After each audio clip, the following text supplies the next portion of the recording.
I have joined Carolina Moore's Advent calendar, Advent countdown, I guess is the best way to say it. She's offering a mini quilt during Advent, and we are going to get started real soon, but I want you to join me for this fun party in December as we make a mini quilt with all the fun supplies from Carolina Moore. And she has wrapped up all these goodies for us to celebrate Advent in 2023. Oh, look, she's planning ahead. We've got a calendar for 2024, so that'll be handy.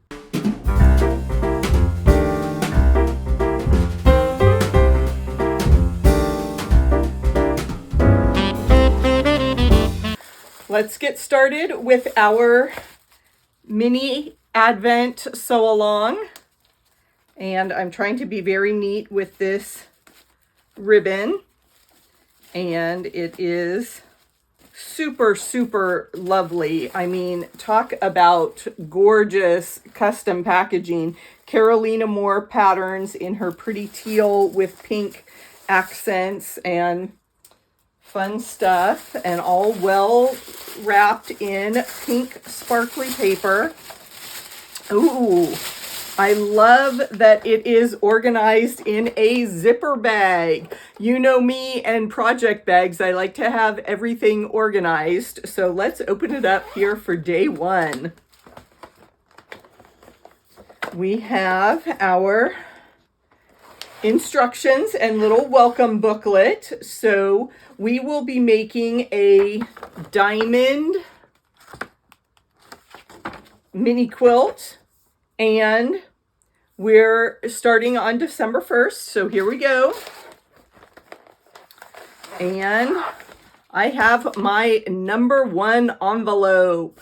Let's take a look at our first package for the Advent quilt. It is our template. Okay, so we have a 6-inch diamond, and we are going to take off the paper here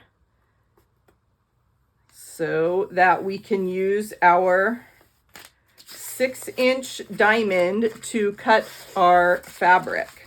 And that is a nice light, very, very light teal coloring on that template.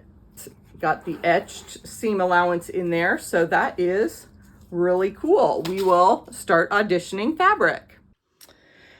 Okay, I dug in my stash bins, and of course I went to green first, and I think that this will be a primary focal print for my Advent quilt, because you can play with so many other colors off of this pretty green fabric. So of course green makes you think of Christmas. This is a nice batik that will work for a background or a light in there. And you can see that it gives you a nice contrast, place for the eye to rest after that busy print. And I collected Christmas batiks at one point, so that's a leftover scrap. You can see I had it mixed in with some others, so I can use those scraps as well. Here's some other remnants with Christmas themed batiks, so those will play nicely. You can see I've got an assortment there, more of that snowflake print and just some multicolors there. This pretty holiday green jumped out at me. It works okay with the busy cave facet print, not so much with these other darks, so we'll see in the final layout. And then I did have this collection of hand-dyed fabrics, so I'm going to keep this in the mix so you can see the gradient there from light green to the dark green, so that could mix with these other fabrics that I've already collected. And then I need to pull in obviously more reds and more colors as we go along. But I just happened to find this fun Christmas tree print. Needs a good pressing. I decided to supplement my Christmas fabric with some new selections from my local quilt store. This piece is a fat quarter. They fold it in this nice little triangle, but look how great. I will have an elf on a shelf to fussy cut from this fun border print. So I think that'll be a fun touch in this project. And then I found some beautiful candy canes with holly berries, so that'll be another nice red to mix in. And then I'm not sure if I'll be able to use this, but I just thought those birds were lovely. And of course, being on the blue background works for me. It's got the red in there, so we'll see if we can bring that blue fabric with birds into the quilt as well. So we need to get started.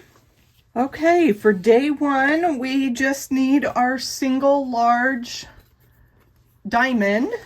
So I am going to cut that out. I think I will see how that works. Okay, it's gonna fit right inside of a 6.5 inch strip. So I'm gonna cut that strip first, and then I won't have so much fabric in the way. And let me get the selvage edge off of this.